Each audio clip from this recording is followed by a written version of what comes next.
سبحان الملك القدوس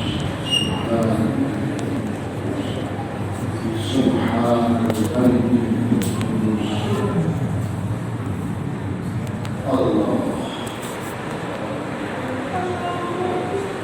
অনেকবার আমাদের কথা শুনেছিলাম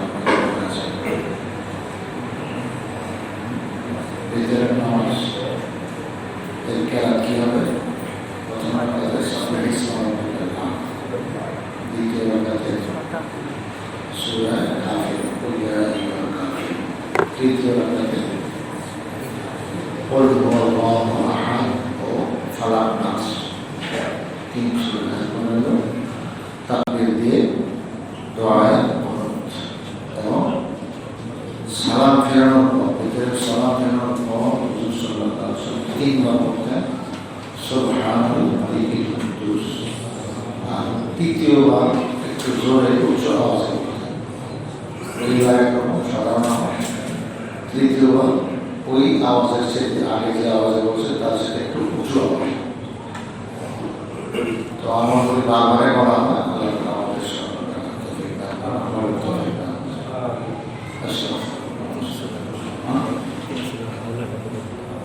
তিন সূরা ওই বেতের নামাজে তৃতীয় রাকাতে তিনটা সূরা, এটা হুজুর সাল্লাল্লাহু আলাইহি ওয়াসাল্লাম অধিকাংশ আমল ছিল, সবসময় আমল ছিল।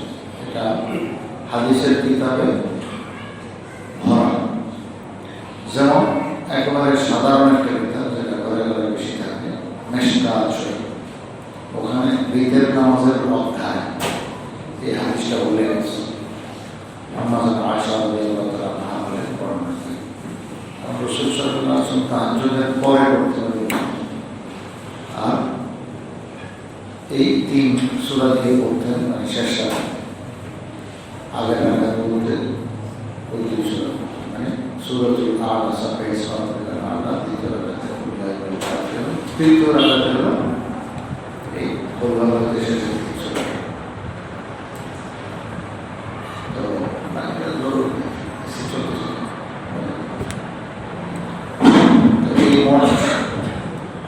পাঁচটা সূরা, এরপরে হলো তাকবীর দিয়ে দোয়া। হুজুর সাল্লাল্লাহু আলাইহি ওয়াসাল্লাম সবসময় আমল করতেন। তো হাদিসটা আমাদের আয়েশা রাদিয়াল্লাহু তাআলা থেকে আছে, মিশকাত শরীফেও আছে, এবং কিতাবুল আজকার ইমাম নববী রাহমাতুল্লাহ আলাইহি উনি তো একবারে পাঠ করে ভালো করে বয়ান করে দিয়েছেন যে সুন্নত কেরাত কোন সময় কোনটা, জুমার নামাজের মধ্যে সুন্নত কেরাত কোনটা, ঈদের নামাজে কোনটা সুন্নত কেরাত, এমনিভাবে বেতের নামাজে কোনটা সুন্নত কেরাত, মাসনুন কেরাত, আর তো এটাই বলছে যে এবং ফজরের নামাজের যে দুই রাকাত সুন্নত, এটার মধ্যে একটা মাসনুন কেরাত আছে। এটা আপনাদেরকে অনেক শিখেছি, আবারও স্মরণ করার অনেক সময় আছে, অনেকদিন হয়ে গেলে ভুলে যায় মানুষ। আমল শুরু করে দিলে আর বলবেন না যে কষ্ট করে আর চালু করে দিলাম। সেটা হলো প্রথম রাকাতে সূরা কাফির কুল ইয়া আইয়ুহাল কাফিরুন, দ্বিতীয় রাকাতে কুল হুয়াল্লাহু আহাদ। এটা ছিল রাসূলের অনেকবার। আর হযরত আব্দুল্লাহ ইবনে আব্বাস রাদিয়াল্লাহু তাআলা থেকে বর্ণিত যে হুজুর সাল্লাল্লাহু আলাইহি ওয়াসাল্লাম এর চেয়েও বেশি পড়তে হলো সূরা বাকারার 136 নম্বর আয়াত। এটা হলো প্রথম রাকাত। আয়াতটা কি? সূরা বাকারার 136 নম্বর আয়াত। নম্বরটা মনে রেখে পড়ার জন্য দেখে আপনি মুখস্থ করে নিন। তো সূরা বাকারার 136 নম্বর আয়াত হলো قولوا آمنا بالله وما أنزل إلينا وما أنزل إلى إبراهيم وإسماعيل وإسحاق ويعقوب والأسباط وما أوتي موسى وعيسى والنبيون من ربهم لا نفرق بين أحد منهم ونحن له مسلمون। বড় আজীব, মানে লক্ষাধিক নবী দুনিয়াতে এসেছিলেন, নবী রাসূল 1,24,000-এর কথা একটা হাদিসে আছে মুসনাদে আহমদ এবং মিশকাতের 511 নম্বর পৃষ্ঠা আছে। এটা তো আমরা বলতেই পারি যে হাদিসে এটা আছে কি 1,24,000, আর এর থেকে বেশি হইতে পারে। এই জন্য সবচেয়ে বুদ্ধির আমল এমনি বলা হয় লক্ষাধিক নবী, 2,24,000 কি লক্ষাধিক। তো আসল কথা হলো মানে লাখের উপরে যত নবী আছে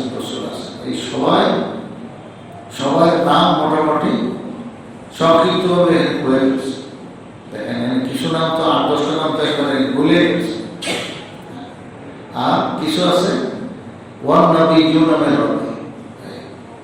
তো নবী জুন বলতে তো সব নবী আছে, ওমা উজিয়া নবী জুন। যাই হোক, তো এই সমস্ত নবীগণের আলোচনা এই একটা আয়াতের ভিতরে আছে। আল্লাহ এবং সবাই কি করছেন, শিরক থেকে মুক্তির ঘোষণা দিচ্ছেন। আমরা শিরক থেকে এবং নবী রাসূলের আমরাও ইমান আনি। প্রত্যেক নবী তার আগের সব নবীর উপর ইমান আনতেন যে উনি ওনার জমানায় যে দিন শরীয়ত পাইছেন এটা হেদায়েত, উল্টাটা হলো সব ইবাদত এবং গোমরাহি। এই তো ফজর নামাজের প্রথম রাকাত, কি সেটা? সূরা বাকারার 136 নম্বর আয়াত, এই একটি আয়াত, এটা হলো প্রথম রাকাত। ফজরের নামাজের দ্বিতীয় রাকাত, সুন্নতের দ্বিতীয় রাকাতে কি পড়বে? ওটা হলো সূরা আলে ইমরান এর 64 নম্বর আয়াত। সূরা আলে ইমরান 64 নম্বর আয়াত। আয়াতটা কি? قل يا أهل الكتاب تعالوا إلى كلمة سواء بيننا وبينكم ألا نعبد إلا الله ولا نشرك به شيئا ولا يتخذ بعضنا بعضا أربابا من دون الله فإن تولوا فقولوا اشهدوا بأننا مسلمون। এখানেও এই কথা কি? দুইটার মধ্যে আল্লাহ পাকের তাওহীদের কথা এবং শিরক থেকে বেজারি এবং মুক্তির কথা। শিরক থেকে আল্লাহ রাসূল সাল্লাল্লাহু আলাইহি ওয়াসাল্লাম এটা আমল এই জন্য বেশি করছেন, উম্মতকে শিখাইতেছেন ঘুম থেকে উঠা সর্বপ্রথম মুখ দিয়ে জবান দিয়ে আল্লাহর তাওহীদ এবং শিরক এবং কুফর থেকে বেজারি। মন খারাপ, যে শিরক খারাপ জিনিস, কুফর খারাপ জিনিস, এর থেকে আমি মুক্ত, আল্লাহ তো রাসূল বানাচ্ছেন, আল্লাহ এর থেকে আমরা বানাবেন। তো এই ঘোষণাটা প্রত্যেক ব্যক্তি, রাসূলের উম্মতের প্রত্যেক ব্যক্তির ঘুম থেকে ওঠার প্রয়োজন এই ঘোষণাটা মুখ দিয়ে বের হয়, এই জন্য এটা শিখাই দিচ্ছে। আর সূরা কাফিরুন আর ইখলাস ওটা মাঝে মাঝে আমল করতেন, ওটার মধ্যে কিন্তু কথাই নেই। সূরা কাফিরুন হলো কি কুফর আর শিরক থেকে সম্পূর্ণ মুক্তির ঘোষণা, যে এগুলোর থেকে আমরা মুক্ত, এগুলোর সঙ্গে আমাদের কোনো সম্পর্ক নেই। ও কাফেররা, তোরা যে খোদা পূজা করছে আমরা খোদা পূজা করি, তোগুলোর আমার কোনো সম্পর্ক না, আমাদের খোদা নেই, তবু খোদা নেই। তবু খোদা কি পাওয়ারলেস, কোনো পাওয়ার নেই। এগুলো মানে খাড়া করে দিলে খাড়া হয়ে যায়, সবাই দিলে সবাই যায়, এগুলো ছায়া দেখা যায়, ছায়া দিচ্ছে, আসলে চোখের ব্যাটারি নেই। তো এই তামাক সব বেকার। ওর থেকে তো ও আবেগ এবারে তবু অবস্থা অনেক ভালো, যে তোরা হাত রাখতে পারস, হ্যাঁ, পাও রাখতে পারস, চোখ দিয়ে তাকাইতে পারস, যেটা ইচ্ছা সেটা করতে পারস। আরে এগুলোর সামনে যে বাতাসা কত কিছু খানা দিয়ে রাখো, মিষ্টি জাতীয় জিনিস, মিষ্টান্ন, হ্যাঁ, শিরনি ফিরনি, তো এগুলো মশা মাছি যেগুলো হয়ে যায়, খাইয়া যায়, কয়ে যে তোর খোদায় তো কিছুই পেতে পারে, দূরও পেতে পারে। আল্লাহ যেমন খোদা এমন বন্ধা, যেগুলো সব বেহুদা। তো আল্লাহ তাআলা এই সমস্ত কুফর শিরক থেকে বহুত নারাজ, এই কুফর শিরক থেকে বেজারি আর নারাজগি ওটাই কিন্তু প্রকাশ করা হয়েছে এই কুল ইয়া আইয়ুহাল কাফিরুন লা আ'বুদু মা তা'বুদুন সূরা। তা আল্লাহ রাসূল চান যে আমার উম্মতের জবান থেকে সর্বপ্রথম ঘুম থেকে উঠে দুই রাকাত নামাজ পড়ো। তাহাজ্জুদ ফজরের তৌফিক হয়েছে তো ইল্লা মাশাআল্লাহ, যার তৌফিক হবে তো সে বাস পড়বে। কারণ তাহাজ্জুদের প্রথম দুই রাকাত পড়া সেই দুই সূরা দিয়ে, সূরা কাফিরুন এবং ইখলাস, অথবা ওই যে সূরা বাকারার 136 এবং সূরা আলে ইমরানের 64 নম্বর ওই দুই আয়াত দিয়েও পড়া যেতে পারে। তাহলে কি হলো, ঘুম থেকে উঠে তাহাজ্জুদ শুরু করলো, প্রথমেই এই কুফর থেকে শিরক থেকে মুক্তির কথা, হ্যাঁ, আর হলো সেই তাওহীদের কথা, আল্লাহ পাকের তাওহীদ, একমাত্র তাওহীদ, পিওর তাওহীদ, নির্ভেজাল তাওহীদ, আল্লাহ পাকের একাত্মতা ঘোষণা, যে তিনি ওয়াহদাহু, তিনি লা শারীকা লাহু, হ্যাঁ, তিনি একক অদ্বিতীয়, তার কোনো শরীক নাই, এই ঘোষণাটা আসতে হবে। তাহলে তাহাজ্জুদের মধ্যে এটা ভালো, এটাই রাসূল সাল্লাল্লাহু আলাইহি ওয়াসাল্লাম শিক্ষা দিয়েছেন। আর তাহাজ্জুদ তো মানুষের কম তৌফিক হবে, অল্প মানুষ তাহাজ্জুদ করবে, এই জন্য রাসূল বুদ্ধি শিখেছেন, আর একটু আসল ঘুম থেকে উঠে ফজর তো পড়বা। ও মুসলমান, ফজর পড়তে গেলে তুমি যে প্রথম দুই রাকাত পড়বা, ওই দুই রাকাত কি করো, এই দুইটা সূরা পড়ো, তাও তো তোমার শিরক থেকে মুক্তি এবং আল্লাহ পাকের তাওহীদের খালেসের ঘোষণাটা তো হইল। এবং ঘুমাইবার সময় রাসূল এটা শিখেছে যে কুল ইয়া আইয়ুহাল কাফিরুন এটা পড়া সব, এবং কুল হুয়াল্লাহু আহাদ এই সূরা পড়া সব, এগুলো শিখেছেন যে ঘুমাইবার সময় তুমি সেই কুফর থেকে শিরক থেকে বেজারি মন যে আল্লাহ এটার থেকে ক্ষমা আছে, এগুলো আমার কোনো সম্পর্ক নাই। এবং আল্লাহ পাকের তাওহীদের কথা সূরা ইখলাসের মধ্যে সেটা তুমি বলো, তাহলে ঘুমানোর সময়ও এই তাওহীদের কথা এবং শিরক থেকে মুক্তির কথা, আর হলো ঘুম থেকে উঠেও সে একই কথা। সুবহানাল্লাহ, কি বুদ্ধি শিখে হবে। তো এই জন্য এই কোন সময় কোন কেরাত বেশি ভালো উত্তম সুন্নত মোতাবেক হবে, এগুলো জানা এবং এগুলো যে চলা আমল করা, এগুলো বহু কল্যাণকর জিনিস। আল্লাহ তাআলা আমাদের সবাইকে আমাদের তৌফিক দান করুন। আমিন। বয়ান শুরু না করতে বয়ানটা হয়ে আচ্ছা এমনি বললাম, স্মরণ করে হাদিসটা প্রতি সপ্তাহে আমি কিছু স্মরণ করার চেষ্টা করি। আচ্ছা, এবার আমাদের আলোচ্য বিষয়ের দিক আছে, সেটাতে আসি। আউযু বিল্লাহি মিনাশ শাইতানির রাজীম। বিসমিল্লাহির রহমানির রহিম। সুম্মা আফিদু মিন হাইসু আফাদা الناس واستغفروا الله إن الله غفور رحيم فإذا قضيتم مناسككم فاذكروا الله كذكركم آباءكم أو أشد ذكرا فمن الناس من يقول ربنا آتنا في الدنيا وما له في الآخرة من خلاق ومنهم من يقول ربنا آتنا في الدنيا حسنة وفي الآخرة حسنة وقنا عذاب النار صدق الله مولانا العظيم.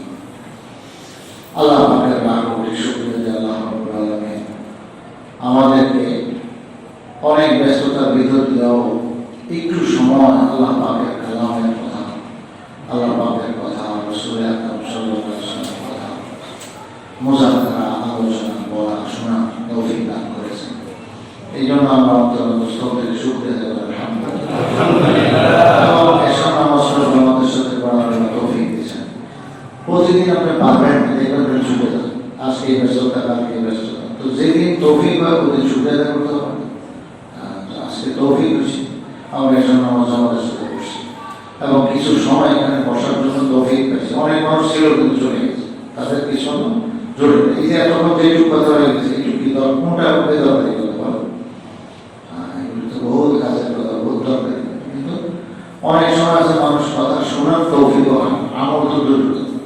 আমল হবে কখন? যখন কথা শোনার আগে তৌফিক হয়। কথা না শুনলে কোনোদিন আমলের তৌফিক হবে। যত কাফের মুসলমান হয়েছে আল্লাহ রাসূলের কথা শোনার পরে নিরপেক্ষ আছে, কি বলে একটু শুনি, একটু তো শুনি, এত ওনার রিসিভ করার কি আছে? তো যারা নিরপেক্ষ ঠান্ডা মাথায় আল্লাহ রাসূলের কথা একটু কান দিয়ে শুনছেন, দিলের কান দিয়ে শুনছেন, বাবা আছে রাস্তা খুলে গেছে, পরে তো এমন আফসোস করে যায় অতীতের জন্য, আমি আগে কেন অন্য কথা শুনলাম, আগে কেন আসলাম না, আগে কেন আমল করলাম না, জিন্দিগির অনুষ্ঠান তো বেকার চলে গেছে, তো পিছনেরটার জন্য আরো আফসোস করতে থাকছে। তো মানুষ আগে তো শুনতে হবে, এরপরে আমলের তৌফিক হবে। তো এই জন্য আল্লাহ তাআলা প্রশংসা করছেন ওই সমস্ত লোকদের যারা ভালো কথা কান দিয়ে শুনে পরে কি করে এই ভালো কথাগুলো ইত্তেবা করে, অনুসরণ, মানে ওই অনুযায়ী আমল করার চেষ্টা করে। তো আগে তো ভালো কথা শুনতে হবে, এরপরে এটা দিলের ভিতরে ভাববে, বুঝবে, হ্যাঁ, এরপরে আস্তে আস্তে আমলের তৌফিক হবে। আল্লাহ তাআলা আমাদের সকলকে বোঝার আমল করার তৌফিক দান করুন। আমিন।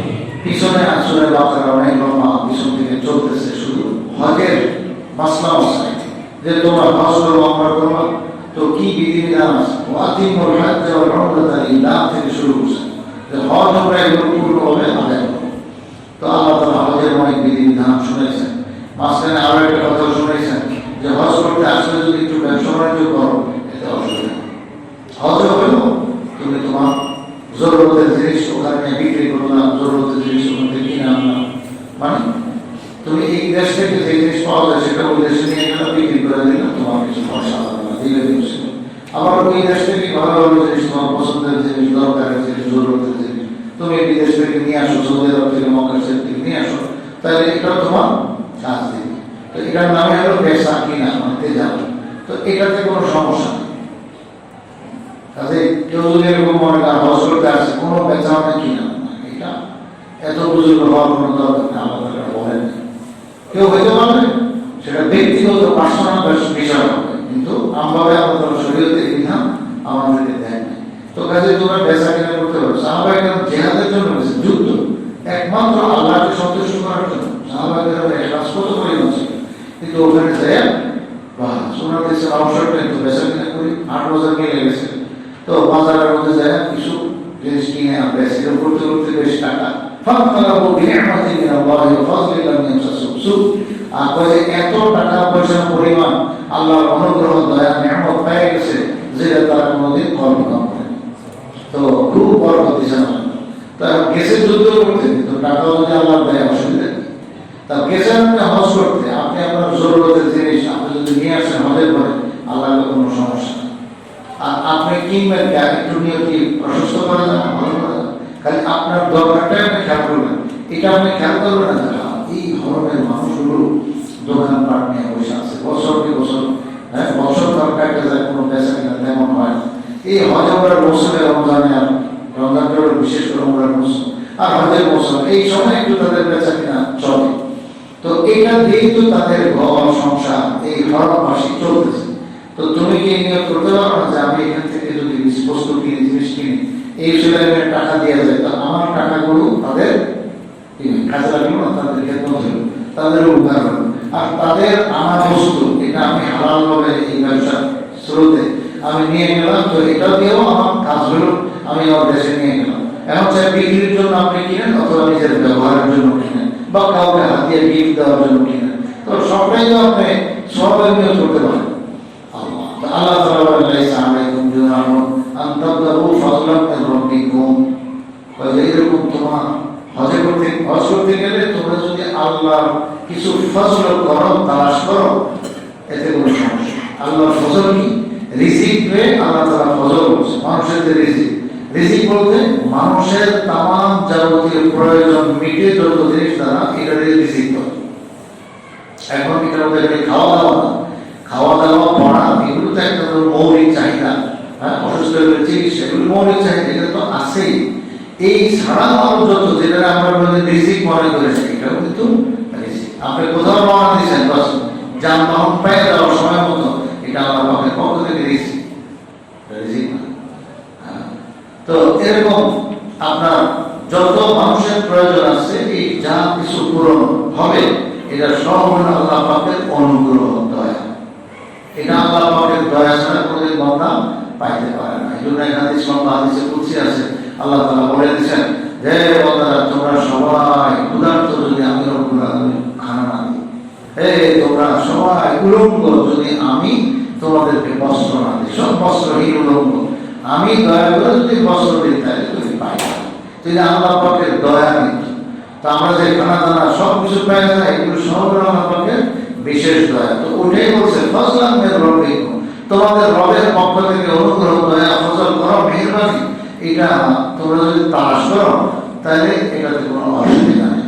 মানে হলো রিজিক তালাশ করো, তুমি তোমার হাজতের জিনিস, জরুরতের জিনিস এই বেচো বা কিনো, টাকা ইনকাম করো বা বস্তু ইনকাম করো, সব জায়েজ।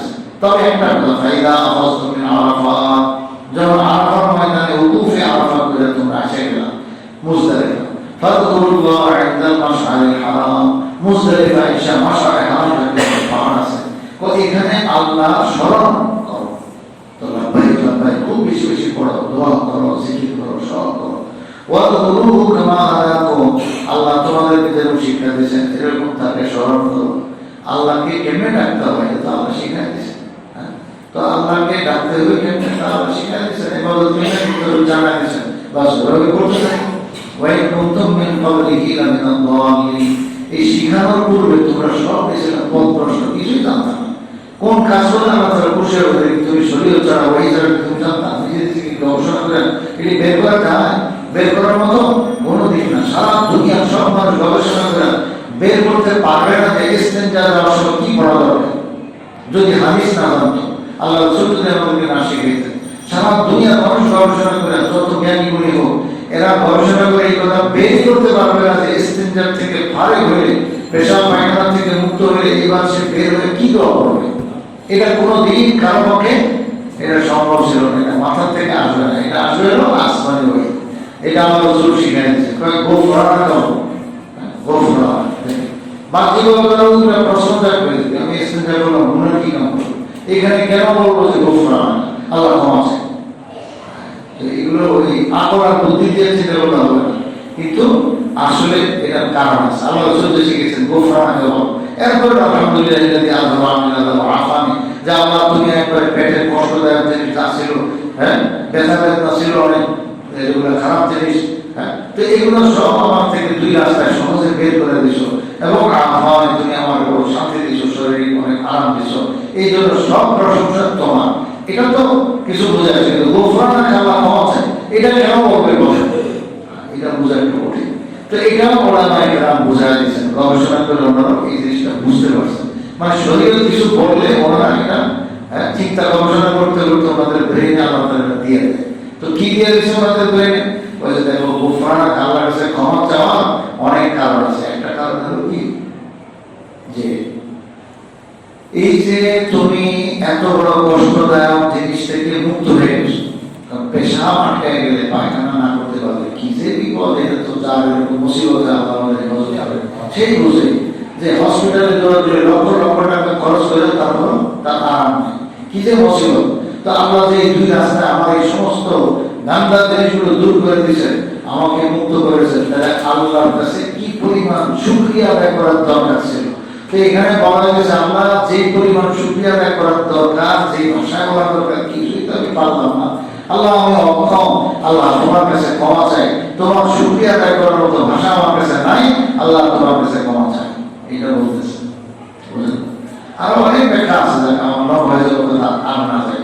আর একটু ছোট বিষয় আছে, যতক্ষণ আমি ইস্তেঞ্জাতে ছিলাম এতক্ষণ মুখে আল্লাহ করা, কোরআন তেলাওয়াত করা, নামাজ পড়া, এই আমলগুলো তো বাদ হয়ে গেছে। আমার যদি ইস্তেঞ্জায় বসা না থাকতো, বসতে না হতো, আমি বাবু থাকতাম, তাহলে তো আমি মসজিদে গিয়ে এতক্ষণ 2 টাকা করতে পারতাম। কথা নামাজের আগে হয় একটা সুযোগ ছিল, তো আমি যে সুযোগটা হাত ছাড়া হয়ে গেল।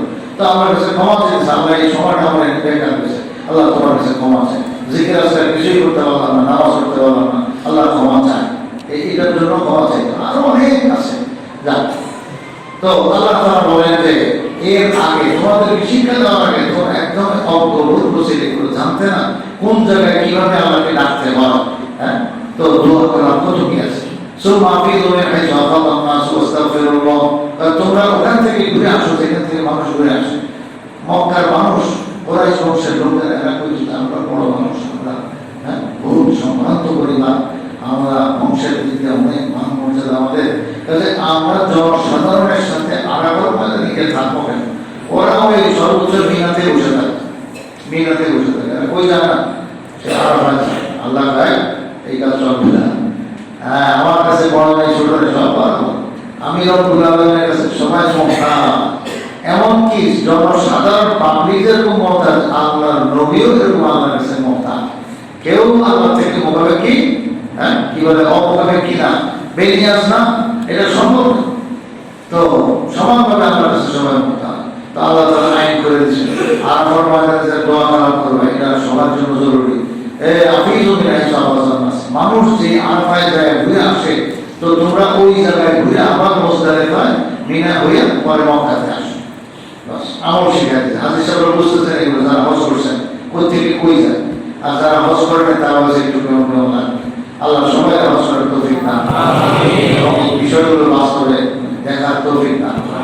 আল্লাহ বলে ওয়াস্তাগফিরুল্লাহ, আরাফার ময়দান থেকে আসল হজের যে রকম ছিল আরাফা, আরাফার ময়দানে অবস্থান করা, সেটা যখন পূর্ণ হয়ে গেছে, এইবার বেশি বেশি ইস্তিগফার ওয়াস্তাগফিরুল্লাহ।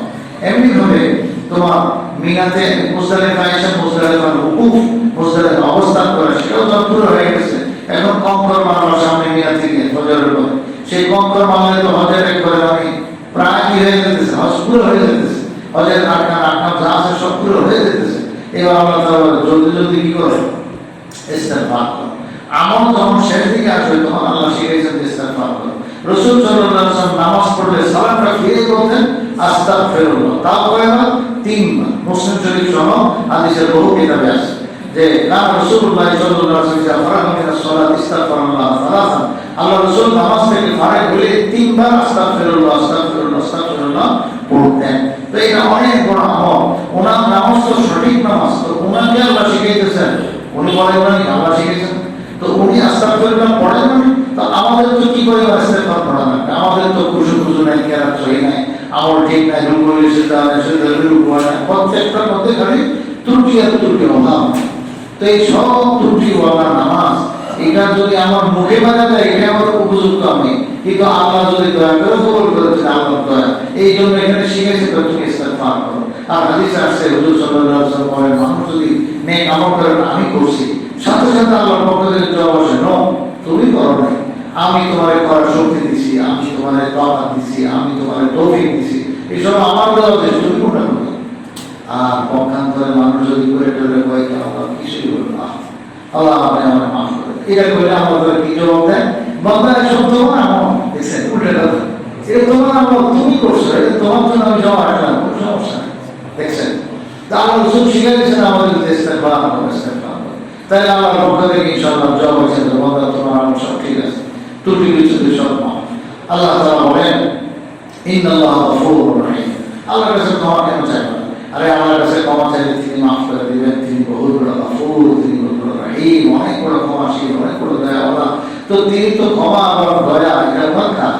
তো কাজে তোমরা আল্লাহর কাছে ক্ষমা চাও, আল্লাহ ক্ষমা করে দেবেন। হযরত আবু বকর সিদ্দিক রাদিয়াল্লাহু আনহু বলেন, ইয়া রাসূলুল্লাহ, আমার একটা দোয়া শিখান, নামাজের মধ্যে যেটা দিয়া আল্লাহর কাছে একটু আমি দোয়া করবো, মন লাগে। আপনি বলেন কি? ওই যে আমরা যেটা করি দোয়া মাসুরা করি, দোয়া মাসুরা, আসলে মাসুর দাও। তো দোয়া মাসুরা পড়ি না কি? আল্লাহ, আমরা যে শেষ বৈঠকে পড়ি কি শুরুটা কি? আল্লাহুম্মা ইন্নী যালামতু নাফসি যুলমান কাসীরান। কি সুন্দর কথা।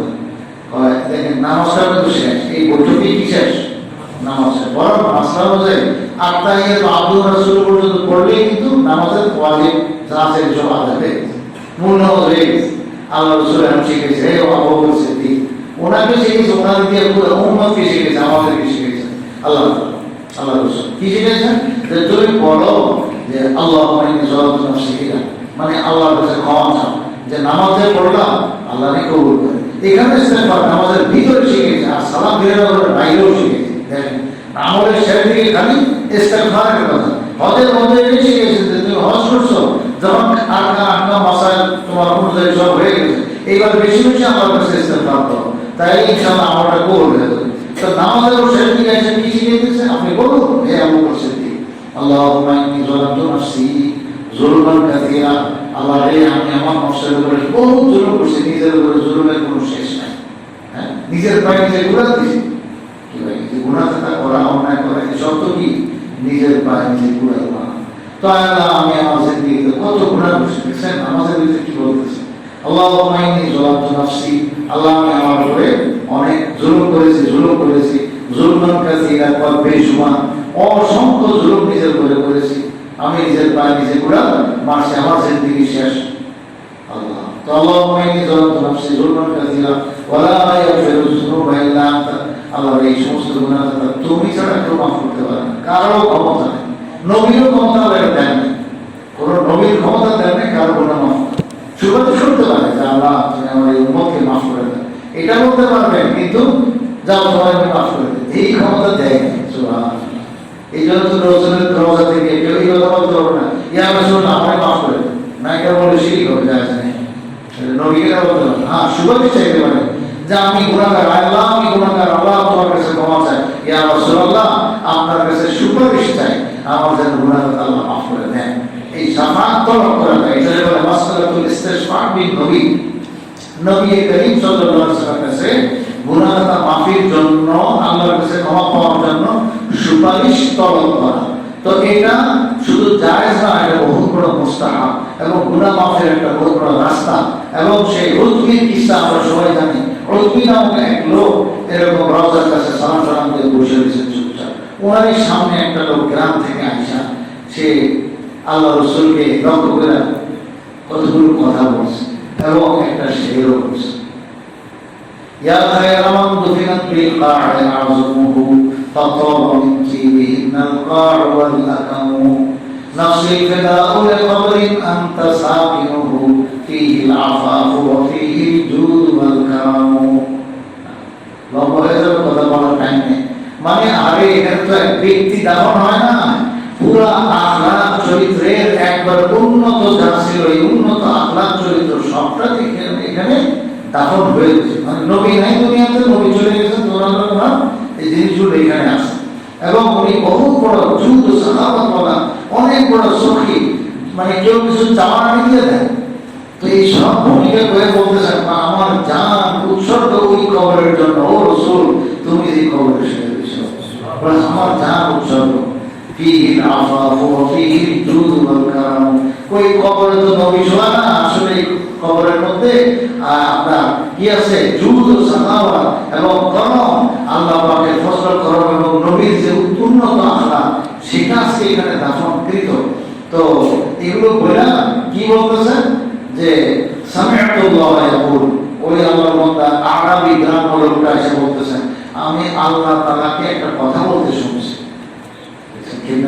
কথা বলার ইচ্ছাই ধাক্কা মারে, বলে আল্লাহ তাআলাকে একটা কথা বলতে শুনি, কোরআনে পাইছি। কি সেটা? সূরা নিসার আয়াত, মনে হয় 64 নম্বর আয়াত, 67। আল্লাহ রাব্বুল আলামিন বলেন যে ওয়ালাউ আন্নাহুম যালামু আনফুসাহুম জাউকা ফাস্তাগফিরুল্লাহ ওয়াস্তাগফারা লাহুমুর রাসূল লাওয়াজাদুল্লাহা তাওয়াবার রাহিমা। মানুষ অন্যায় করার পর হে রাসূল যদি আপনার কাছে এসে আল্লাহর কাছে ক্ষমা চাইতো, আপনার কাছে সুপারিশ চাইতো, ইয়া রাসূল অন্যায় তো করে ফেলেছি, আল্লাহর কাছে ক্ষমা চাই, আপনি দয়া করে একটু আমার বলে দেন, আল্লাহ যেন আমাকে ক্ষমা করে দেন, এর সুপারিশ যদি চাইতো, আর আল্লাহ রাসূল যদি একটু মুখ দেখানি করে দাও, তুমি আমার এই উম্মতকে মাফ করে দাও, বাস লাওয়াজাদুল্লাহা তাওয়াবার রাহিমা, আল্লাহকে অবশ্যই পাইতো বহু বড় ক্ষমা তওবা কবুলকারী এবং বহু বড় দয়াওয়ালা হিসেবে পাইতো, মানে তার তওবা কবুল হয়ে যায়। বুঝছেন? এই আয়াত আল্লাহ বলে দিয়েছেন।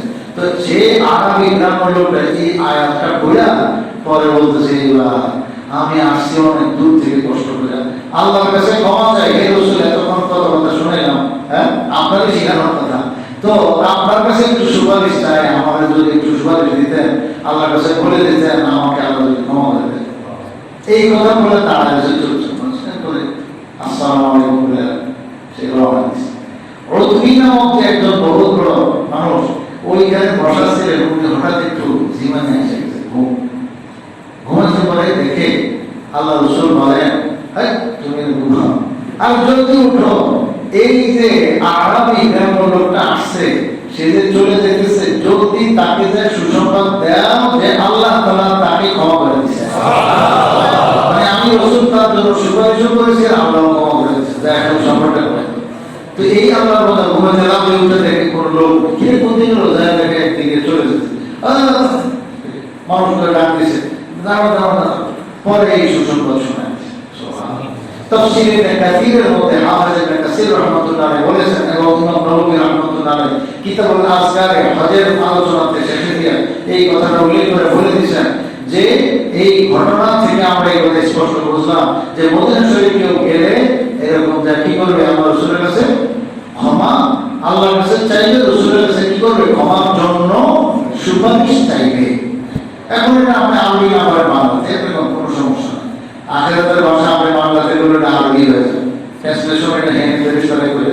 তো আপনি বলবেন বাংলাতে, এই বাংলা কথাটা আপনি বলবেন আমি বাংলাদেশ থেকে এসে রাসূল আপনার একজন গুনাহগার উম্মত, আমি অনেক জীবনে গুনাহ করেছি, আল্লাহ আপনার কাছে ক্ষমা চাই, আপনার নবীর কাছে রাসূল আপনার কাছে আমি আসছি কষ্ট করে, আপনার কাছে একটু সুপারিশ চাই, আপনি খালি একটু আমার ব্যাপারটা বলে দিলেই বাস আল্লাহ আমাকে ক্ষমা করে দিলেন। বাস আপনি বাংলায় চুপ করে থাকেন, দেখবেন বাস বলে দিলেন আল্লাহ রাসূল। তো ক্ষমা পাওয়ার একটা রাস্তায়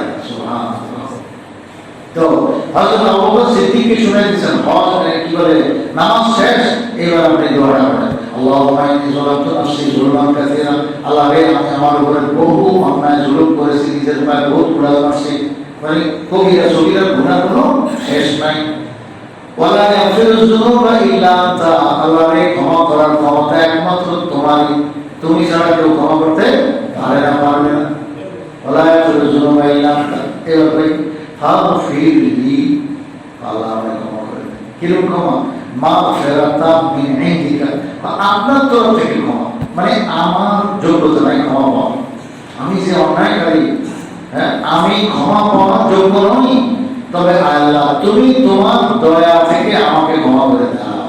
ফাগফিরলি মাগফিরাতাম মিন ইনদিকা ওয়ারহামনি, আল্লাহ তুমি আমার রহম করো, করম করো, মেহেরবানি করো, ইন্নাকা আনতাল গফুরুর রহিম। এখানে হেডে গেছে যে ইন্নাল্লাহা গফুরুর রহিম।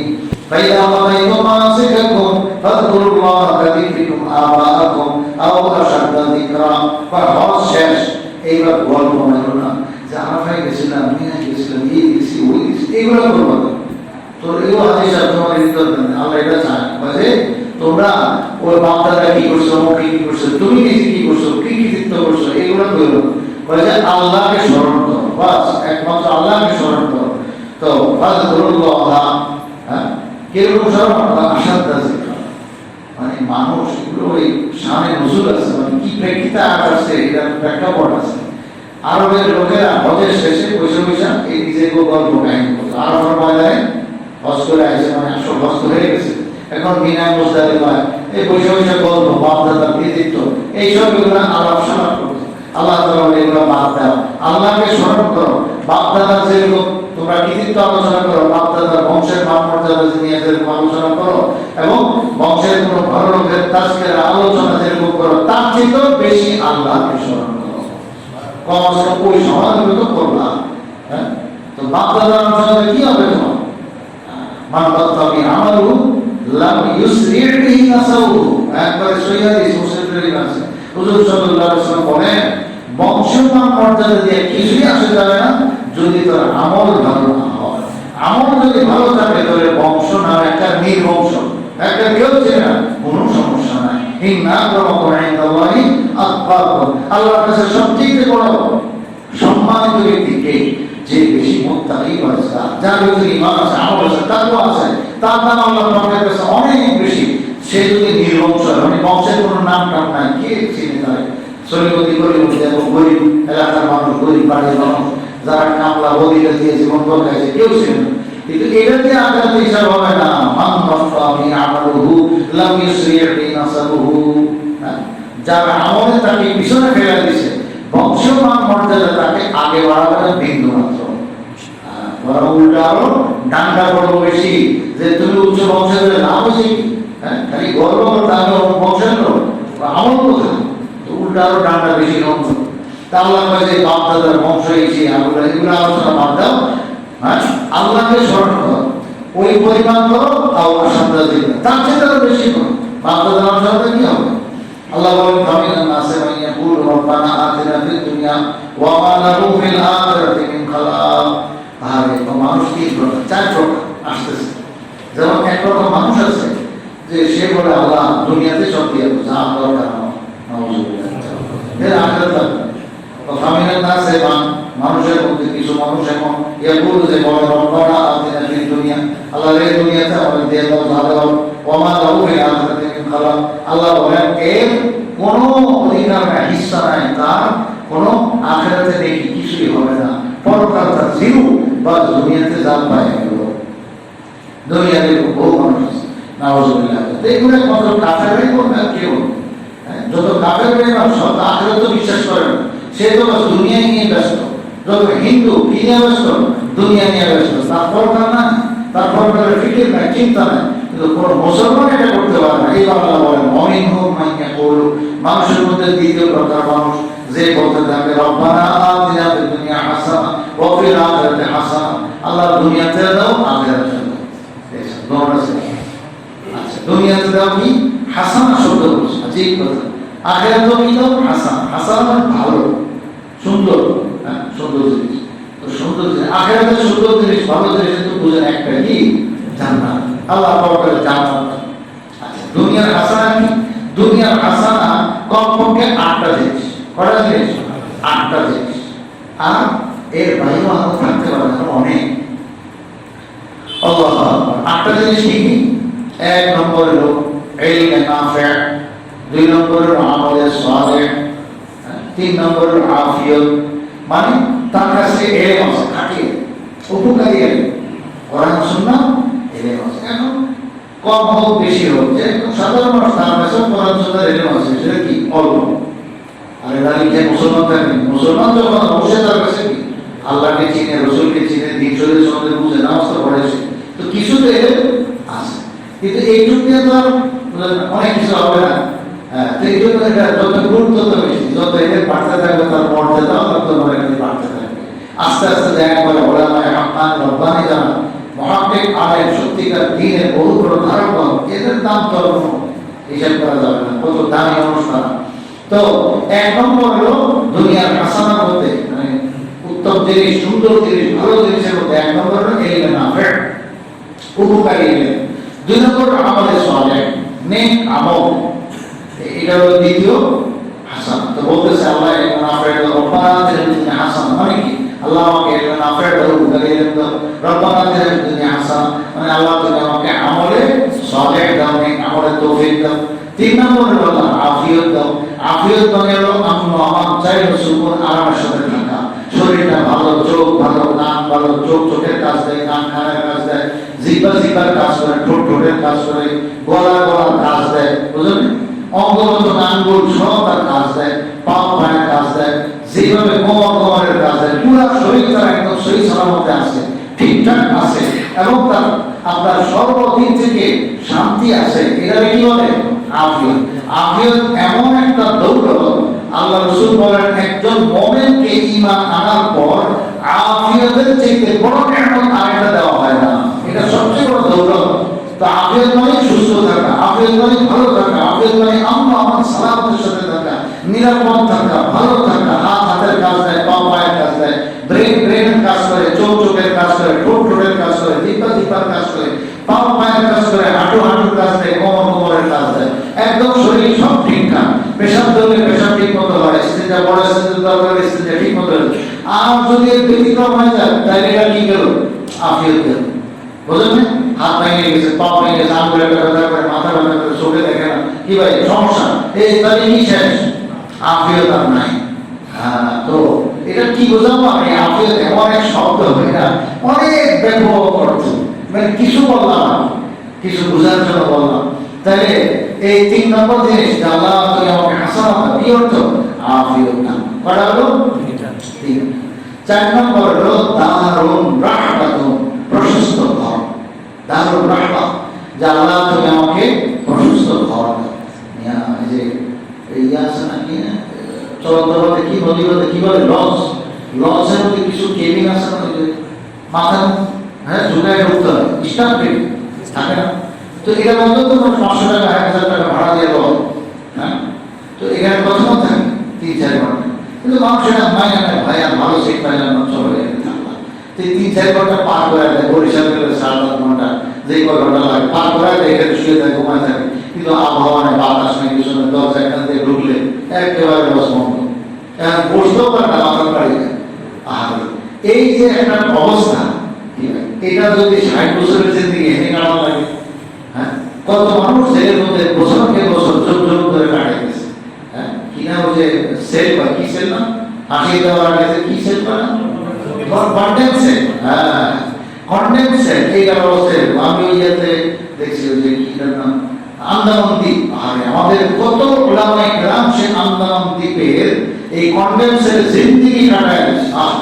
ইতিহাস, কালাপানির ইতিহাস, কালাপানি, ওখানকার পানিগুলো দেখতে কালা কালা লাগে, পুরা সব দিকে সাগর, আর মাঝখানে একটু ছোট্ট জায়গা, ওটার মধ্যে ইংরেজ এখন খবিজের খবিজ, ওরা ওখানে নামে চলেছে। আর তাম এই ভারত মহাদেশের ওলামা সুলাহা বুজুর্গানদের সব নিয়ে মনে করে চলেছে। আর এক একজন মাসকে মাস এই জেলের ভিতরে।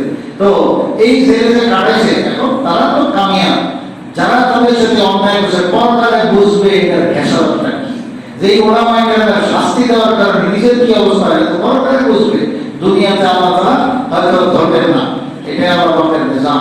যা তো এই ওলামায়ে কেরাম যারা এখানে কষ্ট পাইছেন, তারা আখিরাতে কামিয়াব, গুনাহ মাফ হয়ে গেছে, অনেক কিছু তারা বলদ হয়েছে। কিন্তু এটা কি জিন্দেগি বলেন? এই কষ্টটা আপনি লসের হিসাবটাই করেন, যে বললাম, বা আচ্ছা কেবি যেটা একটু ভাড়া হয়ে যায়, বুঝলাম জানবার কুদুর আছে, বাতাস কুদুর পাওয়া যায়, ওই লসের কেবি এটা যদি আপনার 50 বছর থাকতে যায়, আপনি কতক্ষণ থাকতে পারবেন? মানুষকে আল্লাহ ফিতরত এমন দিছে যে সে খোলা আকাশের নিচে থাকতে চায়, বড় আবহাওয়া দেখতে চায়, পানি দেখতে চায়, গাছ গাছালি দেখতে চায়, এগুলো ছাড়া সে বাঁচেই।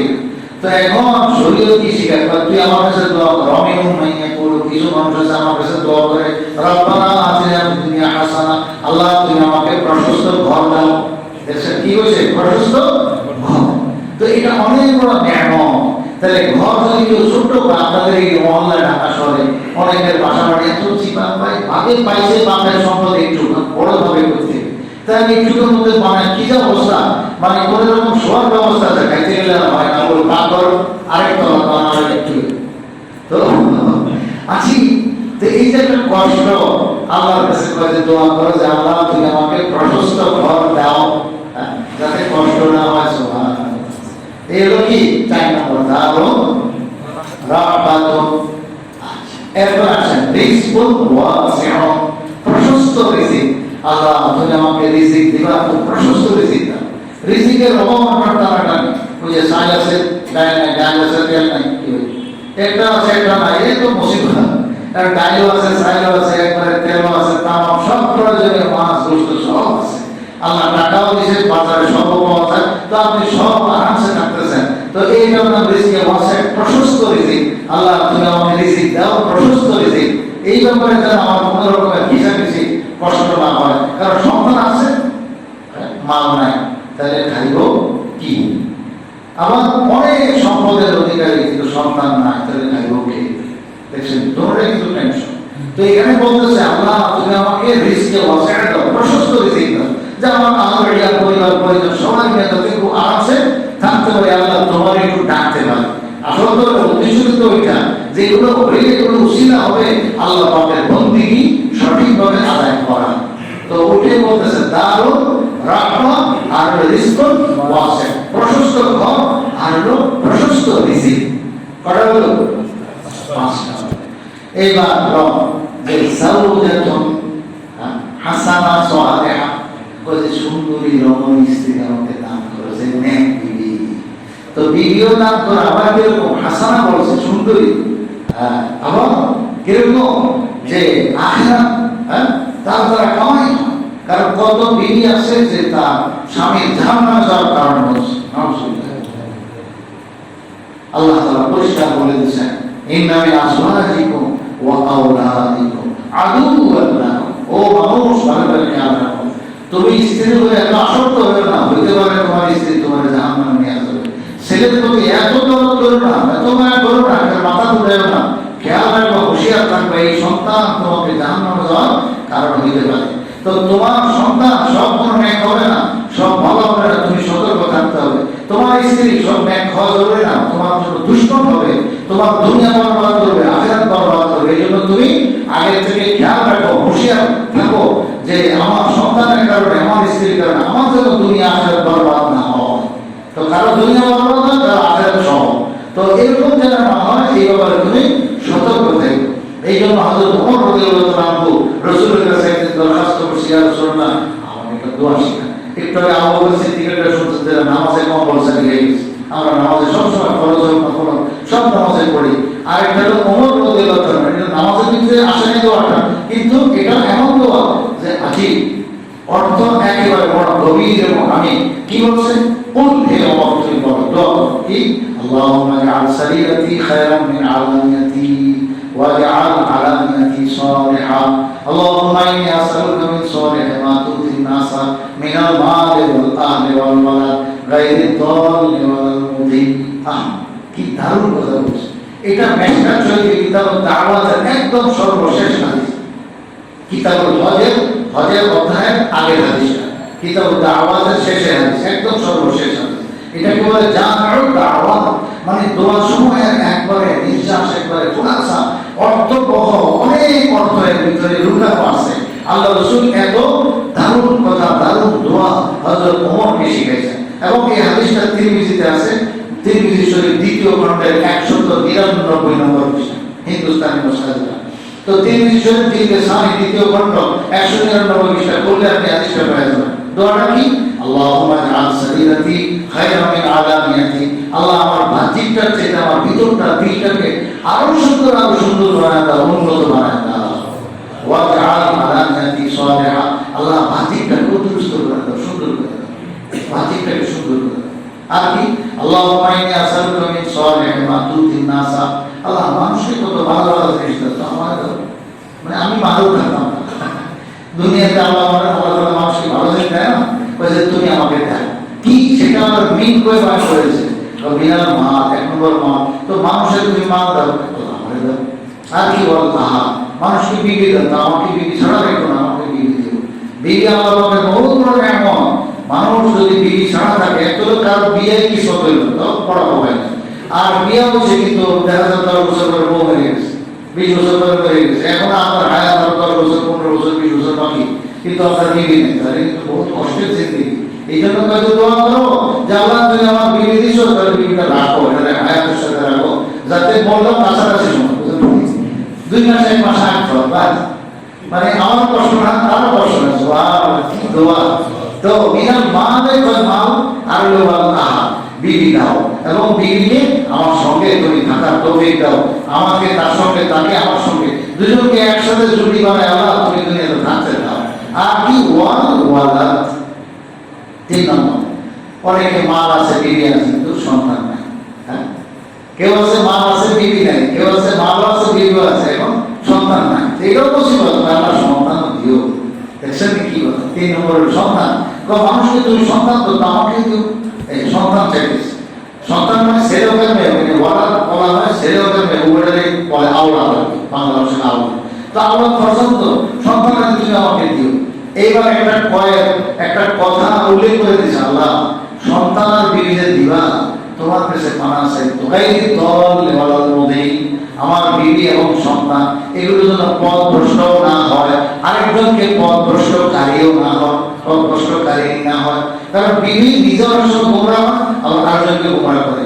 সন্তান নিজের গোমরা হয় আরেকজনকে গোমরা করে তাহলে আমার সন্তান এবং বিবি এদেরকে হেদায়েত প্রাপ্ত বানায় অন্যদেরকে হেদায়েতকারী বানায় খবরদার এবং সন্তান না হয় এবং বিবি না হয় নিজের পথভ্রষ্ট আরেকজনকেও পথভ্রষ্ট করে দেখছেন কি কথা বলেছে তো এই হলো দোয়া হযরত ওমর রাদিয়াল্লাহু তাআলা রাসূল শিখিয়েছেন এই দোয়াটা আমি অনেকবার জমাতে আলোচনা করেছি যে আপনারা এই দোয়াটা শিখে নেবেন এবং আমল করার চেষ্টা করবেন এগুলো এমন এক নুসখা এমন এক তরকিব এবং তরতিব এমন এক মানে প্রোগ্রাম যে এগুলো যদি আপনি আমল করেন তো বারাকাত খালি দেখতে থাকবেন আল্লাহ আমাদের বুঝার তৌফিক দান করেন তো আল্লাহ বলেন যে কিছু মানুষ আছে যে তারা শুধু দুনিয়ায় চায় কিছু মানুষ আছে দুনিয়ার পাশাপাশি আখিরাতও চায় দুনিয়াও চায় আর দুনিয়া চাওয়ার অর্থ হলো এই 8 জিনিস আমি কয়েকবার আসছিলাম 6 নম্বর হলো কি যাওজাতুন সালিহা হাসান আল্লাহ বলে নেক বিবি এবং কি সুন্দরী তো বিবি যদি হয় নেককার আবার সুন্দরী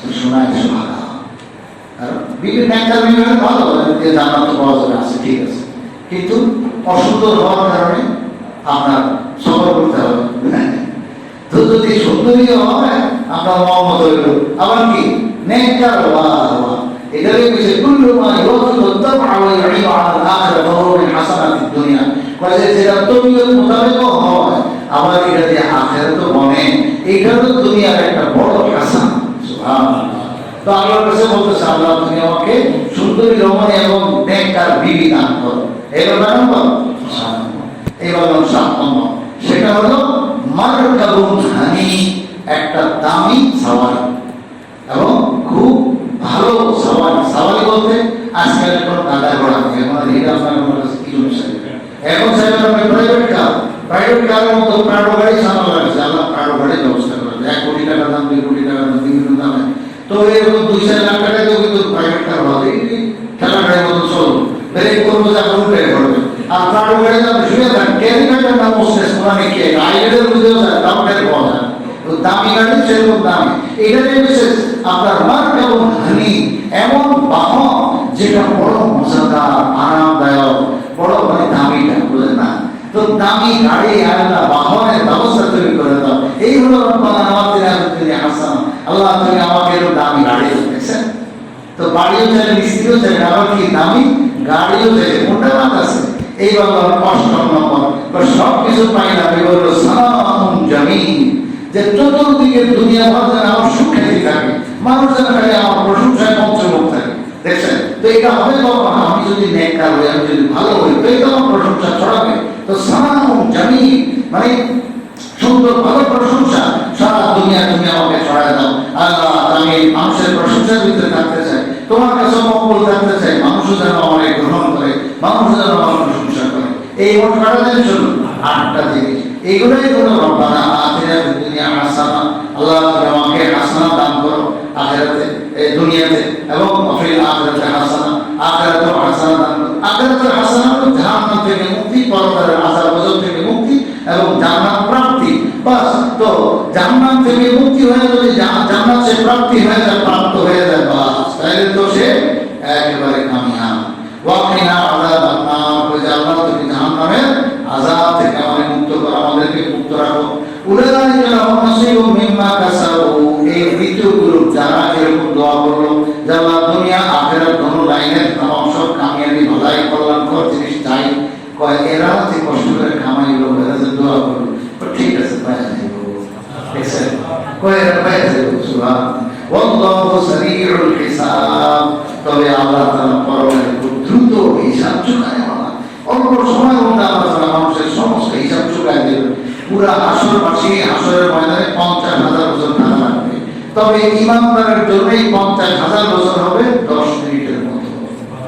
আল্লাহ চলতেছে 2 রাকাত ফরজ নামাজ আদায় করতেছে, এটাই কথা কথা ফজরের 2 রাকাত নামাজ ফরজ আমরা পড়ি, এই 2 রাকাত আদায় করতেছে একটু করে, ফরজ আদায় করতে কত মিনিট লাগবে? 10 মিনিট। এই 10 মিনিট টাইম হলো ঈমানদারের জন্য কয়টা বছর? 50,000 বছর। কিন্তু আবু জাহেল, নমরুদ, সাদ্দাত, হামান এদের জন্য কয়টা বছর? 50,000 মানে 50,000। তবে আল্লাহ তাআলা ঈমানদারের জন্য বড় দ্রুত সংক্ষেপে সময় হিসাব নিয়ে নেবেন। আল্লাহ তাআলা আমাদের সকলকে বুঝান। আলহামদুলিল্লাহ, والصلاة والسلام على سيد الأنبياء والمرسلين وعلى آله وصحبه أجمعين. اللهم لا أحصي ثناء عليك أنت كما أثنيت على نفسك.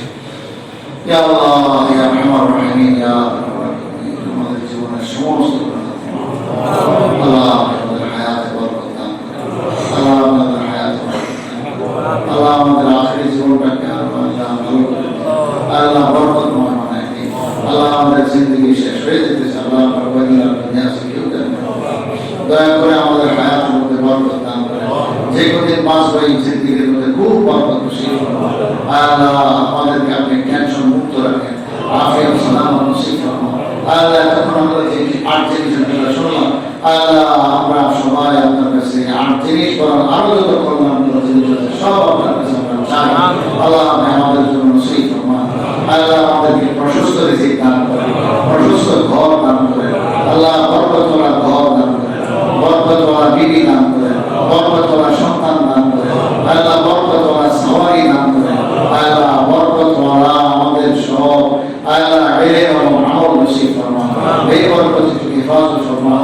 আল্লাহ ইলমে নাফে উপকারী আমাদের নসিব ফরমান, ইলমে গওয়ার থেকে ক্ষতি করে আমাদের হেফাজত ফরমান। আল্লাহ আমাদের দিলের অন্ধকার জুলমত আপনি দূর করে দিন, দিলকে রোশন মুজাল্লা মুসাফা মুসাদ্দা করে দিন, পাক ও সাফ পবিত্র করে দিন।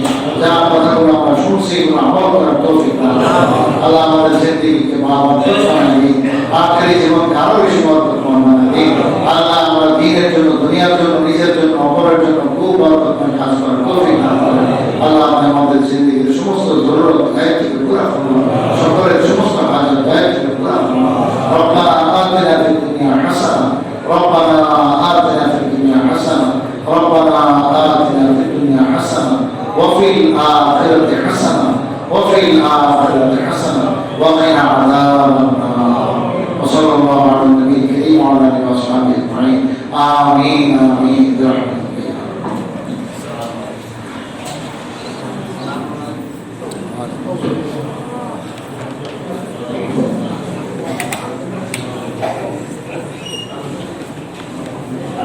No.